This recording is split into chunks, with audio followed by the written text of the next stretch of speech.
तो शुरू करते हैं हम। हाँ जी, बिस्मिल्लाहिर्रहमानिर्रहीम।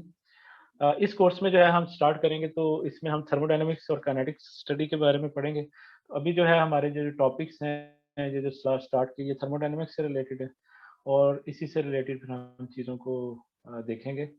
कोई भी केमिकल रिएक्शन क्यों होता है, उसकी अल्टीमेट जो टास्क होता है वो ये होता है कि वो स्टेबिलिटी की तरफ आ जाए और स्टेबिलिटी की तरफ आने के लिए उसको क्या करना पड़ता है, उसको अपनी एनर्जी को लो लेवल पे ले जाना चाहिए। अगर रिएक्टेंट की एनर्जी ज़्यादा है तो प्रोडक्ट बनेगा ही तब अगर उसकी एनर्जी उससे कम होगी। तो ये एनर्जी का और स्टेबिलिटी के सारी कैलकुलेशंस हैं, जो हम थर्मोडायनामिक्स में क्या पढ़ते हैं वो फिर हम अब आगे देखते हैं। इसमें हम एनर्जी और कंज़र्वेशन के बारे में क्या कांसेप्ट है, तो ये था कि जो वर्ड एनर्जी है, तो familiar to everyone is surprisingly hard to define in a simple non-technical term. Good work defined, however, it is say that energy is the capacity to do work. काम करने की जो सलाहियत होती है उसको हम कहते हैं एनर्जी कहते हैं, या हीट सप्लाई देने की, मतलब कोई चीज़ हीट सप्लाई दे दे या कोई काम करे, तो दोनों सूरतों में हम कहेंगे कि ये एनर्जी है। एग्जाम्पल क्या है, water falling from the dam, ये हमने उसकी एग्जांपल इसकी 3 जगह पे आगे एग्जांपल आनी है, तो ये मैं इसको रिपीट नहीं करता, बस इसका एक ओवरव्यू मोटा-मोटा। एनर्जी में 2 तरह की एनर्जीज़ आती हैं, काइनेटिक एनर्जी और एक पोटेंशियल एनर्जी। फिज़िक्स में भी आपने पढ़ा half MV square V velocity M mass, और इसको ईके से ज़ाहिर करते हैं। इसका जो यूनिट है वो जूल है और इसकी कैलकुलेशन के लिए जो मास का यूनिट होता है वो किलोग्राम होता है, वेलोसिटी मीटर पर सेकंड होता है और इसका जो स्क्वायर होता है मीटर स्क्वायर पर सेकंड स्क्वायर हो गया। तो KG M square over S square जो है वो हम ओवरऑल इसको हम जूल कह देते हैं। पोटेंशियल एनर्जी ऐसी एनर्जी जो उसके अंदर मौजूद होती है, लेकिन हमें जो मूवमेंट से नज़र आती है वो काइनेटिक एनर्जी नज़र आती है। ये वो वाली एनर्जी होती है जो उसके अंदर मौजूद होती है। जैसे हम किसी बॉन्ड को ब्रेक करते हैं तो हमें पता चलता है कि उसमें से कितनी एनर्जी रिलीज़ हुई। तो इस तरह की जो एनर्जीज़ होती हैं वो पोटेंशियल एनर्जी की कैटेगरी में आती हैं। स्टोर्ड एनर्जी जैसी जो उसके अंदर मौजूद हो, ठीक है? और थर्मल एनर्जी कौन-सी होती है? Just the kinetic energy of molecular motion which we measure by finding the temperature of an object. ठीक है? ये हम टेम्परेचर जो चेंज आती है किसी चीज़ में, उससे हमें पता चलता है कि उसके अंदर कितनी थर्मल एनर्जी है। थर्मल एनर्जी क्या होती है? Kinetic energy of the molecule. जितनी ज़्यादा उन मॉलिक्यूल्स की मूवमेंट तेज़ होगी, उतनी ज़्यादा थर्मल एनर्जी होगी। वैसे भी जब हम हीट देते हैं, टेम्परेचर जब बढ़ता है तो उसमें मॉलिक्यूल्स की मोशन फ़ास्ट हो जाती है, वो दीवारों से टकराते हैं, आपस में टकराते हैं और ये सारी चीज़ें फिर उसका ओवरऑल जब टेम्परेचर बढ़ता है तो उसके नतीजे में होते हैं, इसको हम थर्मल एनर्जी कहते हैं। और हीट क्या होती है? Is the amount of thermal energy transferred from one object to another as a result of a temperature difference between the 2। 2 चीज़ें हैं, हम उनको आपस में जोड़ते हैं, उनके दरमियान टेम्परेचर का डिफरेंस होगा, तो उनके अंदर भी हीट ट्रांसफ़र होगी। बेसिकली वो हीट ट्रांसफ़र क्या है? वो थर्मल एनर्जी का ट्रांसफ़र हो रहा होता है, एक ऑब्जेक्ट से दूसरे ऑब्जेक्ट में, एनर्जी का ही ट्रांसफ़र है। और केमिकल एनर्जी क्या है? Another kind of energy that seem different from that of the water in reservoir. इस acquired chemical energy is a kind of potential energy. ये भी पोटेंशियल एनर्जी की एक किस्म है, in which chemical bonds act as the storage medium. अगर हम bond को ब्रेक करते हैं तो उसमें से एनर्जी निकलती है। Bond making and breaking process जो है वो एनर्जी इवॉल्व या एब्जॉर्ब का ही प्रोसेस होता है। या एनर्जी एब्जॉर्ब हो रही होगी या एनर्जी रिलीज हो रही होगी। दोनों सूरतों में केमिकल बॉन्ड की जो चेंज होती है उसके नतीजे में कुछ ना कुछ एनर्जी चेंज जरूर आता है। जस्ट एज वाटर रिलीज इस पोटेंशियल, वाटर की वही एग्जांपल है, बार बार दी है, इसको मैं नहीं करता डिस्कस, ये आप पढ़ चुके हैं।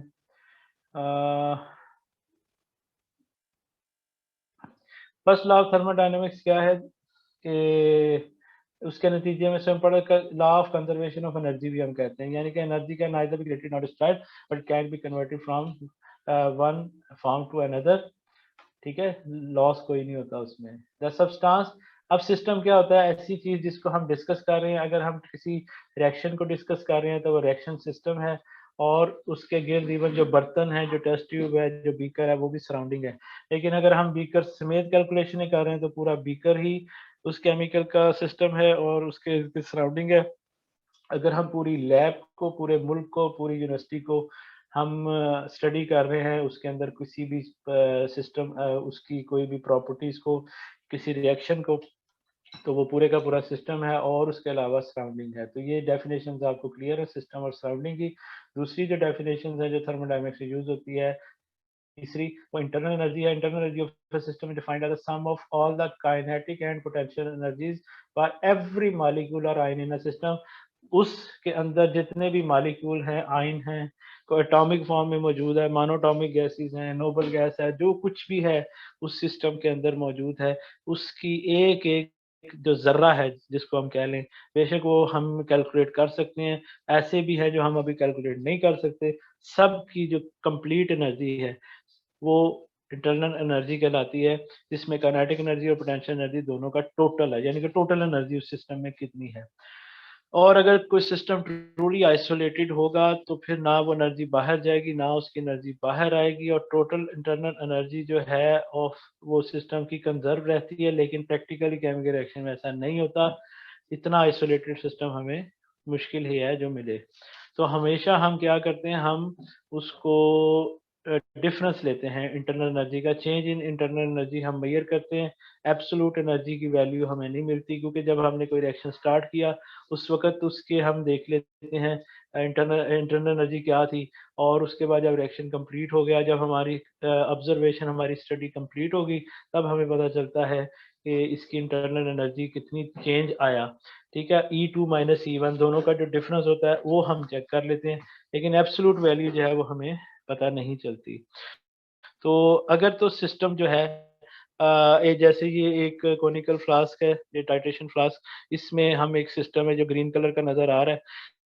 इसको अगर हम स्टडी कर रहे हैं, तो अगर तो यहाँ से हीट बाहर निकल रही है, energy flows out of the system जो ऊपर लिखा हुआ है, तो उसमें क्या होगा कि ये सिस्टम है और ये सराउंडिंग को एनर्जी दे रहा है। तो जो फाइनल एनर्जी है वो कम हो जाएगी, क्योंकि इसमें से हीट निकल गई। यानी कि पहले इसका टेम्परेचर ज़्यादा था, बाद में इसने हीट लूज़ की, एनवायरनमेंट में चले तो इनिशियली ज़्यादा होगी, बाद में कम होगी। तो ई फाइनल जो है वो कम हो जाएगा ई से। इसी तरीके से अगर बाहर से हीट अंदर जा रही है, तो वक़्त के साथ-साथ, मतलब है पहले जब रिएक्शन स्टार्ट हुआ तो इसका टेम्परेचर कम था, ये इंटरनल एनर्जी कम थी, बाहर से फिर हीट आई, ठीक है? उसने क्या किया, इसकी बढ़ा दी। इसका मतलब है पहले कम थी, बाद में ज़्यादा हो गई।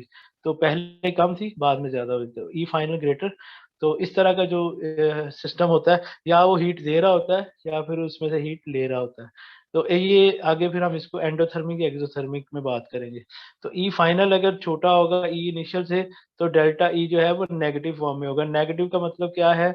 अगर ई फाइनल जो नेगेटिव का मतलब क्या आ गया कि उसकी जो है स्टार्ट में उसकी हीट ज़्यादा थी, बाद में कम हो गई, यानी कि इसने सिस्टम ने हीट लूज़ की, सराउंडिंग में चली गई। यानी कि अगर किसी रिएक्शन से हीट निकल रही हो, तो फिर हम उसको कहते हैं कि उस एनर्जी का जो साइन है वो नेगेटिव में आएगा। Energy that flows from the system to the surrounding has a negative sign because the system has lost it, और इसका जो रिवर्स है वो पॉजिटिव। तो ये एक रिएक्शन है, मैंने आपको भी बताया था थर्मोडायनामिक्स में जब कोई भी आप रिएक्शन स्टडी करते हैं तो उसमें जो पॉइंट्स देखने होते हैं, एक तो ये देखना होता है कि रिएक्टेंट के मोल्स कितने हैं और प्रोडक्ट के मोल्स कितने हैं। इसमें मीथेन की बर्निंग हो रही है, बर्निंग का मतलब होता है जो भी चीज़ ऑक्सीजन से रिएक्शन करेगी उसको हम बर्निंग रिएक्शन, कंबस्टन रिएक्शन भी कहते हैं, रिएक्शन विद ऑक्सीजन, ये सारी टर्म्स का मतलब एक ही है। इसमें मीथेन गैस उसकी बर्निंग हुई, नतीजे में कार्बन डाइऑक्साइड और वाटर बना। इसमें जो हमने एक तो नंबर ऑफ मोल्स देखे, इधर 1 है और एक 3 मोल है, इधर 1 और एक 3 मोल है। 3 मोल इधर है, 3 मोल इधर है, वॉल्यूम में कोई इंक्रीज़ नहीं हो रहा। ठीक है? दूसरी जो चीज़ हम ऑब्जर्वेशन करते हैं, वो कहते हैं कि ये इसकी फ़ेज़ कौन-सी है, लिक्विड फ़ेज़ है, सॉलिड फ़ेज़ है या गैस फ़ेज़ है। तो इसमें देखें गैस, दोनों गैसें आपस में मिक्स हुई हैं, और इधर भी हमें गैसियस फ़ॉर्म में वाटर मिला है। हालाँकि वाटर सॉलिड में भी हो सकता है, लिक्विड में भी हो सकता है और गैस में भी हो सकता है। लेकिन हमें जो मिला वो गैसियस फ़ॉर्म में मिला। तो ये चीज़ मेंशन करनी बड़ी ज़रूरत है, लेकिन इसके साथ हमें हीट भी मिली, 802 किलो जूल की एनर्जी मिली है, जब 1 मोल मीथेन का बर्न होता है। तो ये इस तरह की ऑब्जर्वेशन जो है हमें मोस्टली देखने में मिलती हैं जब भी कोई थर्मोडायनामिक रिएक्शन होता है। तो स्टेट फंक्शन क्या होता है? ये एक और टर्म है जो थर्मोडायनामिक्स में यूज़ होती है। स्टेट फंक्शन ऐसी चीज़ है जिसमें उसकी जो पास्ट पे मैटर नहीं करती कि उसकी पास्ट हिस्ट्री में क्या हुआ था, कहाँ से आई थी। जो चीज़ हमारे पास है, जब हमने रिएक्शन स्टार्ट किया, उस वक़्त जो उसकी हालत है मौजूदा, उसकी बेस पे हम उसको कैलकुलेशन करते हैं, और जब हमारा रिएक्शन कंप्लीट हो गया, जब हमारी ऑब्जर्वेशन या कोई भी प्रैक्टिकल या कोई भी रिसर्च खत्म होगी, उस वक़्त क्या थी ऑब्जर्वेशन, दोनों को हम अगर चेक करें और उसका रिज़ल्ट फ़र्क ना पड़े पास्ट हिस्ट्री पे, फॉर एग्ज़ाम्पल हमने एक चीज़ बनाई है, वो किस रूट से बनाई है, हमारे फॉर एग्ज़ाम्पल हमारी एक बीकर में आने तक, वो पीछे से किसी भी रूट से है, बीकर में जब आया उस वक़्त उसका टेम्परेचर क्या है, उस वक़्त उसकी मेल्टिंग पॉइंट क्या है, बॉइलिंग पॉइंट क्या है, इस तरह की जो चीज़ें हम देख रहे हैं, उससे पहले क्या था, क्या-क्या बन के वो चीज़ एक्सट्रैक्ट होके आई, किस रूट से एक्सट्रैक्ट होके आई, वो मैटर ना करे, तो हम ऐसी प्रॉपर्टी को कहते हैं कि ये स्टेट फंक्शन है जिसमें उसकी जो भी प्रॉपर्टी है उसके पास्ट पे डिपेंड नहीं करे। तो इंटरनल एनर्जी भी स्टेट फंक्शन है और इसमें इसके पास्ट पे वो डिपेंड नहीं करती। ये एक और एग्जांपल है, इसमें जो है एक हमें जैसे एक फूड है सॉलिड फॉर्म में ग्लूकोज या कार्बोहाइड्रेट का एक मॉलिक्यूल है, उसको हमने बर्निंग की उसकी, तो उसके नतीजे में कार्बन डाइऑक्साइड और वाटर बना। ये वाला मेटाबॉलिक रिएक्शन होता है हमारी बॉडी के अंदर, ठीक है, जिसमें हम ऑक्सीजन जो है वो अगर देखें तो ये कार्बोहाइड्रेट सॉलिड फॉर्म में है, ऑक्सीजन गैसियस फॉर्म में है और प्रोडक्ट में भी हमें CO2 और वाटर जो है वो लिक्विड फॉर्म में मिला। तो ये 6 और 6 12 मॉलिक्यूल है और ये 6 और 1 7 मॉलिक्यूल है। 7 मॉलिक्यूल से 12 मोल बने, तो ये उसकी क्वांटिटी जो है वॉल्यूम काफ़ी ज़्यादा इंक्रीज़ हुआ। ये एक अलग चीज़ है जो अब हम अभी डिस्कस नहीं कर रहे लेकिन आगे जाके होती है। इसके नतीजे में डेल्टा ई जो है माइनस 2810 किलो जूल की हमें एनर्जी मिली। एक अगर हम ये कार्बोहाइड्रेट का मॉलिक्यूल की अगर बर्निंग होती है, तो इसको हम कहते हैं कैलोरी कंटेंट, ठीक है? और ये मतलब जो एनर्जी उसमें जितनी कैलोरीज़ वगैरह हमें मिलती है, वो कैलोरीज़ भी आगे हम उसको कैलकुलेट करते हैं और उसमें के लिए भी हमें काफ़ी ज़्यादा मेथड्स हैं हमारे पास।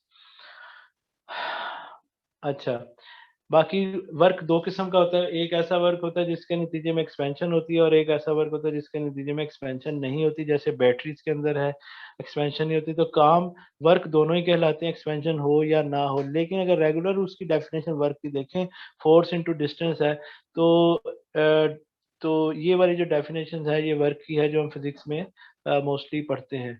फोर्स को डिस्टेंस से मल्टीप्लाई करते हैं। तो इस तरह का जो वर्क है जिसमें नंबर ऑफ मोल्स रिएक्टेंट के कम है और प्रोडक्ट के ज़्यादा, इसमें एक एक्सपेंशन वर्क कहलाएगा। क्योंकि इसमें अगर आप देखें इधर 6 मोल थे प्रोपेन के, वो बर्निंग हुई, तो इधर हमें 7 मोल मिले। तो ये आप देखें एक्सटर्नल प्रेशर अगर उस पे इंक्रीज़ हो रहा है, जिसके नतीजे में उसका वॉल्यूम जो है वो कम हो रहा है, या एक्सटर्नल प्रेशर अगर उतना ही रहे और अंदर से रिएक्शन हुआ, रिएक्शन होने के नतीजे में अगर उसका वॉल्यूम इंक्रीज़ होता है, नंबर ऑफ मोल्स इंक्रीज़ होते हैं, तो वो पिस्टन को ऊपर उठा देगा और ये जो पिस्टन को ऊपर उठाना है, ये भी एक तरह का वर्क है और ये जितना उसने ऊपर उठाया, ये बेसिकली उतना डिस्टेंस हुआ। तो ये डिस्टेंस जो है ये अ, उसमें मतलब जो वॉल्यूम में चेंज आया वो बेसिकली उसका हमें शो कर देता है कि उसने कितना डिस्टेंस कवर किया और प्रेशर एक्सटर्नल जो है वो अगर कांस्टेंट हो तो फिर इस तरीके से पिस्टन ऊपर को चला जाएगा और जो प्रेशर होता है वो फोर्स पर यूनिट एरिया होता है, ये इसका फार्मूला है। और अगर हम फोर्स को एक इक्वेशन की इस साइड पर रखें, ए दूसरी साइड इधर डिवाइड हो रहा है, इधर मल्टीप्लाई हो जाएगा, तो pressure multiplied by A is equal to F के हो जाएगा।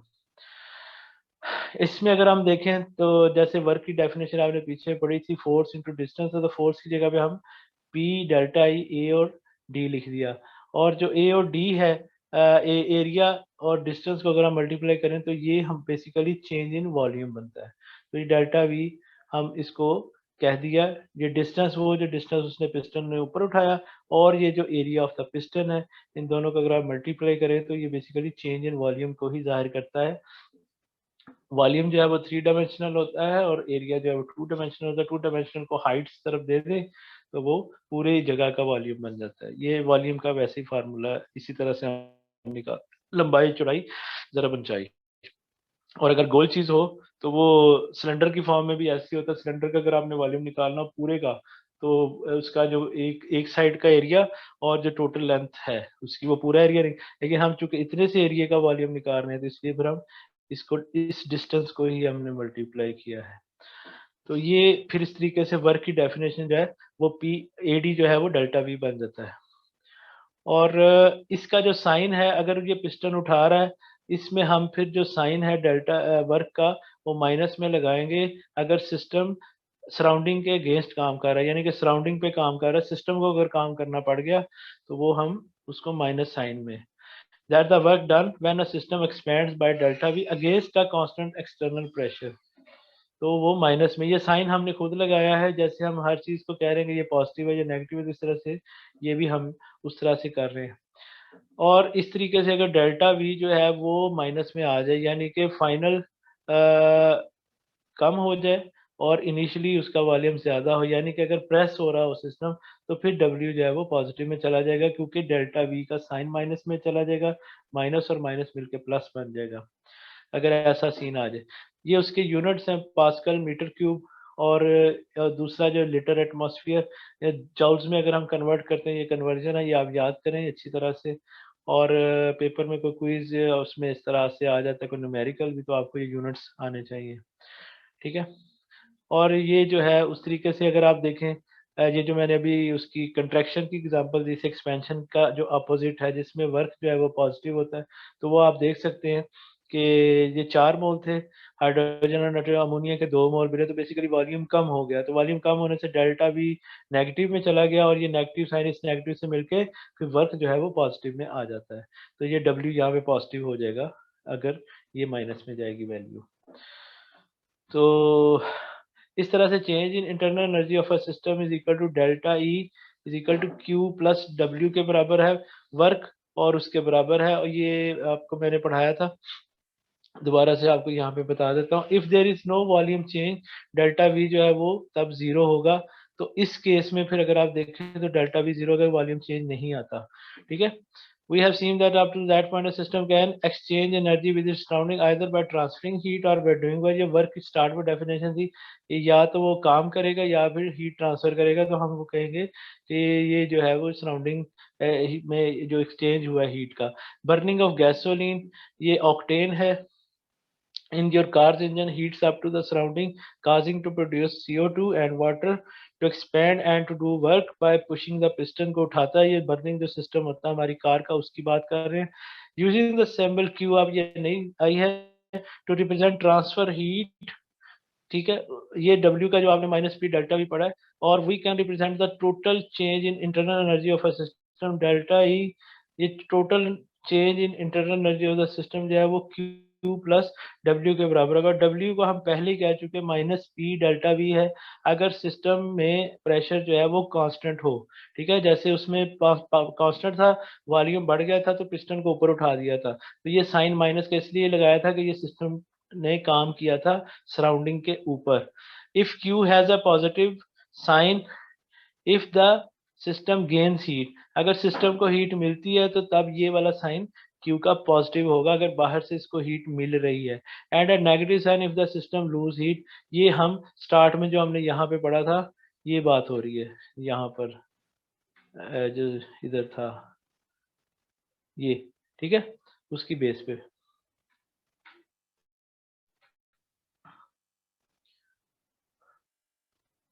अच्छा जी, तो ये हो गई बात।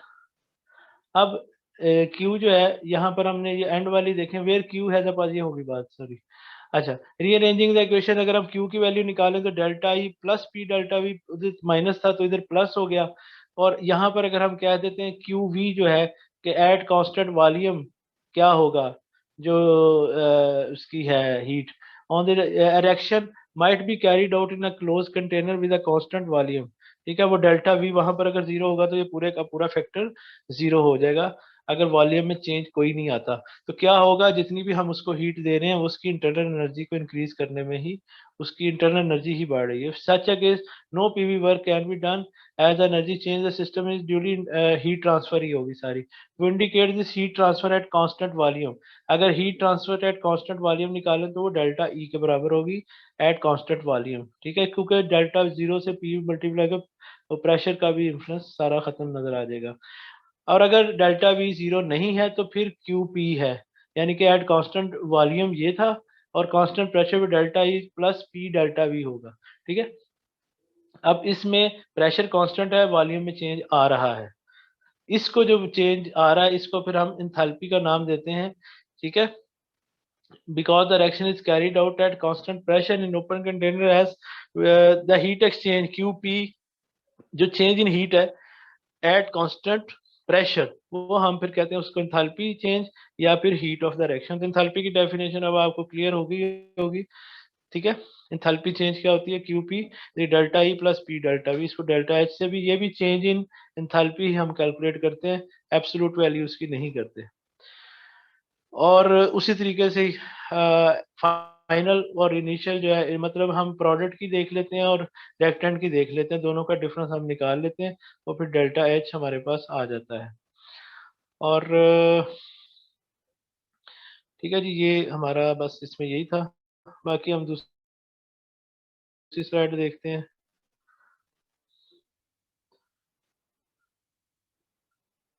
एक मिनट।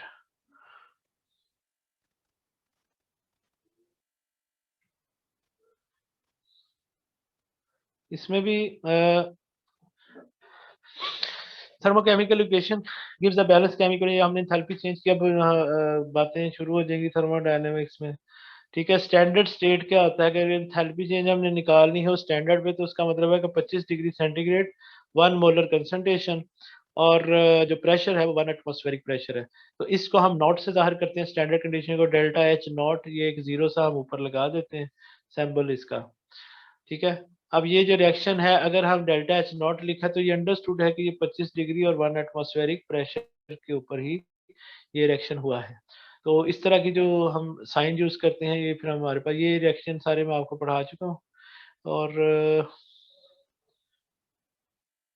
अच्छा, और ये अगर हीट उसमें से निकल रही है तो वो माइनस में है, और अगर हीट एब्जॉर्ब हो रही है तो प्लस में। ये तो आपको पता ही है, कोई भी रिएक्शन हो इसका अगर हम उलट कर देंगे तो कोई वो डेल्टा एच नॉट भी रिवर्स हो जाएगा। ठीक है, ये बस वही दिखाया हुआ है। और कुछ चीजें होती हैं जो उसकी फेस चेंज में इस्तेमाल हो रही होती हैं।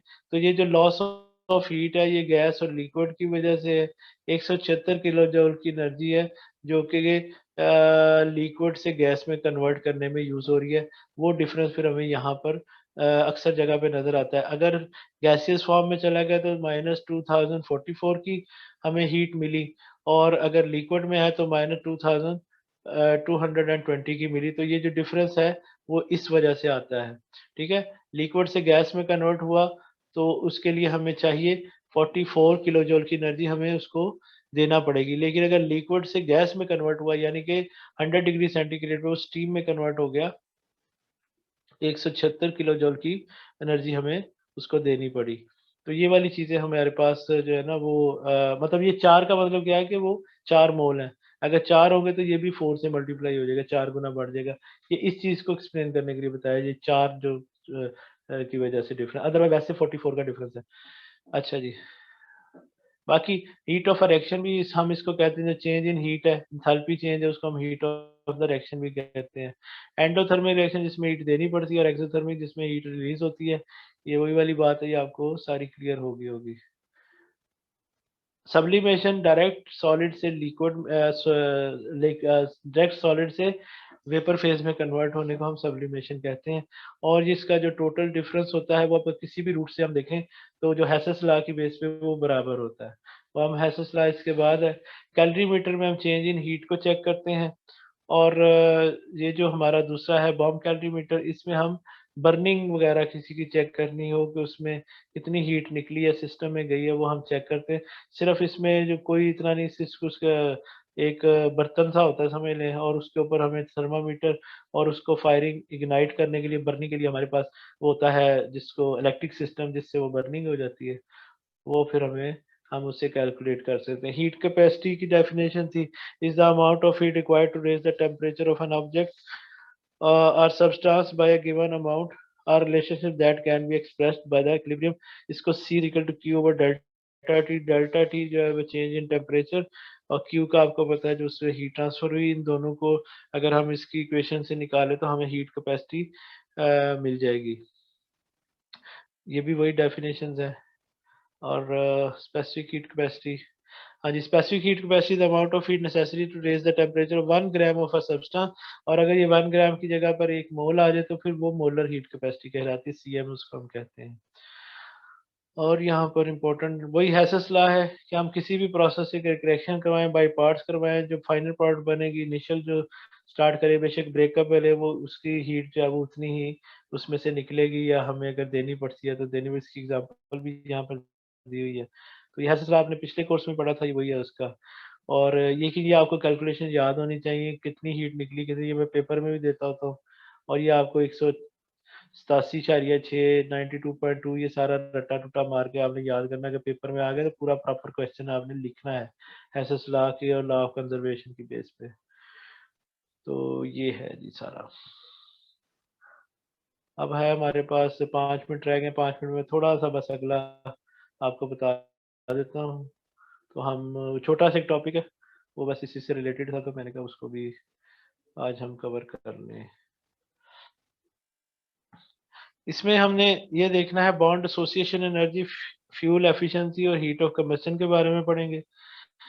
अच्छा, बहुत से रिएक्शंस हैं, hundreds of millions are known that are impossible to measure delta H for all of them, और a more efficient method is to measure the standard heat of formation। हमने पहले डेल्टा एच पढ़ा, फिर हमने delta H not पढ़ा, फिर हमने heat of formation पढ़ा। अब हम हीट ऑफ फॉर्मेशन पढ़ेंगे, स्टैंडर्ड हीट ऑफ फॉर्मेशन। ठीक है, ये हम क्या होता है ये मैं आपको वो बताने लगा। हेयर आर सम मैनी, बहुत से केमिकल रिएक्शंस ऐसे हैं, हंड्रेड्स ऑफ मिलियंस, जिसमें हम डेल्टा एच को मेजर नहीं कर सकते, मतलब कि कितना उसके अंदर चेंज वगैरह है। A more efficient method is to measure standard heat of formation for different substances and use those values to calculate delta H naught for any reaction that involves these substance। तो heat of formation क्या होती है, तो enthalpy change ही होती है, क्योंकि अगर आप देखें तो डेल्टा एच नॉट और नीचे हमने एफ डाला हुआ है नीचे करके, for the formation of one mole of substance in its standard state. H not से हमारा स्टैंडर्ड स्टेट, और स्टैंडर्ड स्टेट आपको पता है क्या होता है, 25 डिग्री सेंटीग्रेड, 1 एटमॉस्फेरिक प्रेशर। उसके ऊपर जो उसके अंदर एंथैल्पी चेंज आती है, उसके नतीजे में एक मोल जो सब्सटेंस का है वो कन्वर्ट होता है फॉर द फॉर्मेशन ऑफ, इसमें एक मोल सब्सटेंस का बनता है किसी भी सब्सटेंस का, उसके लिए हमें एंथैल्पी चेंज कितना आता है वो हमारा स्टैंडर्ड हीट ऑफ फॉर्मेशन कहलाता है। Direction to form a substance from its constituents. अब ये एक है, जैसे कार्बन और हाइड्रोजन मिले तो आपस में मीथेन बन गई, तो delta H not is equal to -74.8 kilo joule की हमें एनर्जी मिली। तो ये डेल्टा मतलब ये क्या है, मीथेन की हीट ऑफ फॉर्मेशन है। ठीक है, तो इसको हम कहेंगे we can not combine carbon and hydrogen in the lab to make methane for instance, yet the heat of formation for methane इतनी है, ये जो अभी बताइए -74.8 kilo joule, which corresponds to the standard enthalpy change for the hypothetical reaction है। ये हम hypothetically calculate कर सकते हैं इसको, उसके नतीजे में हमने ये डेल्टा एच नॉट निकाली। कि क्या उन्होंने ये कहा है कि कार्बन और हाइड्रोजन को हम लैब में नहीं मिक्स करके ऐसे बनाते, लेकिन हम उसकी कैलकुलेशन कर सकते हैं। Second, each substance in the reaction must be in the most stable standard form. ये मैंने आपको पहले बताया था, जो स्टैंडर्ड फॉर्म होती है, ओरिजिनली कोई चीज एग्जिस्ट करती है नेचर में किसी भी एक्सटर्नल प्रेशर या टेम्परेचर चेंज के बगैर, उसकी जो नेचुरल हालत, जैसे पानी है तो इसकी नेचुरल हालत लिक्विड है। ठीक है, तो वो स्टैंडर्ड स्टेट कहलाती है। At 1 atmospheric pressure and the specific temperature usually 25 degree centigrade. इसमें जो मुख्तलिफ हीट ऑफ फॉर्मेशन बहुत सी चीज़ों की दी हुई है, जैसे एसिटिलीन की, अमोनिया की, कार्बन डाइऑक्साइड की, ये सारी आपको याद करने की जरूरत नहीं है, जस्ट आपकी अवेयरनेस के लिए है। Determining heat of reaction from heat of formation is extremely useful, but it still presents a problem. To use the method, it is necessary to know delta H naught for every substance in a reaction. This implies in turn that a vast number of measurements are needed, because there are over 40 million known chemical reactions. In practice, though only a few thousand delta H values have been determined। यानी कि उन्होंने कहा सबकी हमने calculate भी नहीं की हुई सबकी, तो वो कैसे हम करते हैं वो सिर्फ ये मैं सुनने बस 1 मिनट का है, फिर मैं आपसे नेक्स्ट टॉपिक नहीं करता। For those reactions where insufficient delta H naught data are available. अब हमारे पास delta H naught heat of formation किसी की नहीं है हमारे पास, जो एंथैल्पी चेंज है, तो फिर हम क्या करेंगे? To allow an exact calculation, फिर डेल्टा एच नॉट की एग्जैक्ट कैलकुलेशन कैसे करेंगे? It's often possible to estimate delta H not by using the average bond association energies की बेस पे। यानी कि हमें ये पता चल जाए कि हमने किसी चीज को बनाना है, तो उसके लिए कोई ना कोई बॉन्ड टूटेगा, कोई बॉन्ड टूटेगा तो नया बॉन्ड बनेगा। तो बॉन्ड मेकिंग एंड ब्रेकिंग का जो प्रोसेस है वही तो एक नई चीज बनाता है ना। कोई भी केमिकल हम बनाते हैं तो उसके नतीजे में बॉन्ड ब्रेकिंग तो होती है।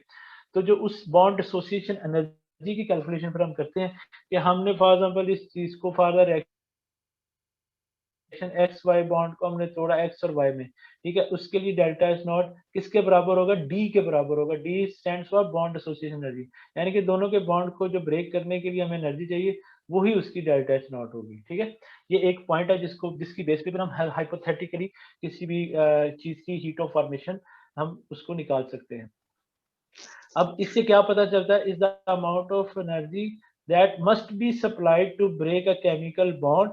अब एक बॉन्ड को तोड़ने के लिए कितनी एनर्जी हमें चाहिए उसको देने इन एन आइसोलेटेड मॉलिक्यूल। ये हम कैलकुलेशन करते हैं आइसोलेटेड मॉलिक्यूल गैसियस फॉर्म में, यानी कि इसके ऊपर इस बॉन्ड को ब्रेक करने के लिए एक्सटर्नल तौर पर उसके ऊपर ना ही कोई इन्फ्लुएंस हो, ना ही कोई प्रेशर हो, ना ही किसी किस्म का सराउंडिंग का इम्पैक्ट आ रहा हो। उसकी वजह से ये चीजें चेंज भी हो सकती हैं, ठीक है। Although we didn't identify it as such at the time, a bond associated energy is really just a standard enthalpy change for the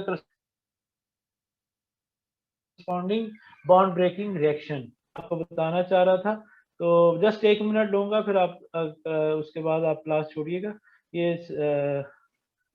इसको मैं जस्ट पूरा कर लूं यहाँ तक। When we say, for example, that the bond association energy of chlorine is 243 kilojoule, we mean that the standard enthalpy change for the reaction। इससे मुराद क्या है कि क्लोरीन का मॉलिक्यूल Cl और Cl का जो बॉन्ड टूटा उसके लिए हमें 243 किलो जूल की एनर्जी हमें चाहिए। Bond association energy always positive, क्योंकि बॉन्ड ब्रेक करने के लिए हमें एनर्जी देनी पड़ती है सिस्टम को, तो ये हमेशा पॉजिटिव वैल्यू आएगी। हीट रिलीज तो होगी अगर बॉन्ड मतलब बॉन्ड पर में देनी पड़ेगी उसको, ठीक है। तो ये हमेशा पॉजिटिव होती है वैल्यू, इसकी वैल्यू नेगेटिव नहीं। Applying Hess's law we can calculate an approximate enthalpy change for a reaction by subtracting the sum of the bond association energy in the product from the sum of the bond association energy of the product। इसमें हम reactant और product की energies का जो difference निकालते हैं उससे हमें पता चल जाता है। फॉर एग्जाम्पल हमारे पास ये H2 और Cl2 और HCl बना। अब H और H बॉन्ड टूटने में हमें कितनी एनर्जी चाहिए वो हम कैलकुलेट कर सकते हैं। Cl और Cl को तोड़ने के लिए कितनी एनर्जी चाहिए वो हम कैलकुलेट कर सकते हैं। इसी तरह HCl बॉन्ड को ब्रेक करने के लिए कितनी एनर्जी है हम कैलकुलेट कर सकते हैं, ठीक है। इसके 2 मोल हैं, इन दोनों का डिफरेंस जब निकालेंगे तो ये बना -185 किलो जूल की एनर्जी। तो ये वो वाला है जो कि हीट यानी कि ना प्रोडक्ट में आई इधर से, मतलब ये रिलीज होगी इधर हमने दी, और इसको ये जो डिफरेंस है इसका मतलब ये एक्सोथर्मिक रिएक्शन है। यानी कि ये वैल्यू इंडिविजुअल तौर पे तो पॉजिटिव है, लेकिन जब हम डेल्टा एच नॉट डिफरेंस निकालते हैं रिएक्टेंट का और प्रोडक्ट का, ठीक है, उस डिफरेंस के नतीजे में इसका साइन बन जाए तो उसका मतलब है कि अगर तो इस साइड पे एनर्जी जो है वो हमें थोड़ी सी कम है, तो इसका मतलब ये हमें इस तरह से उसमें हमें डिफरेंस मिल जाएगा। अगर जैसे Cl और Cl के नतीजे में और H और H के नतीजे में और 2 बॉन्ड जो हैं वो टूटे HCl की, उसके नतीजे में कितनी एनर्जी मिली। तो हम इसका मतलब है जो HCl के जो बॉन्ड टूटे उसके नतीजे में हमें ज्यादा एनर्जी मिली, ज्यादा एनर्जी देनी पड़ेगी। इसका मतलब ये हीट रिलीज हुई, ये एक्सोथर्मिक रिएक्शन है। और इस तरीके से हमें एक्सोथर्मिक और एंडोथर्मिक की हम कैलकुलेशन कर लेते हैं। यहाँ तक हम रोक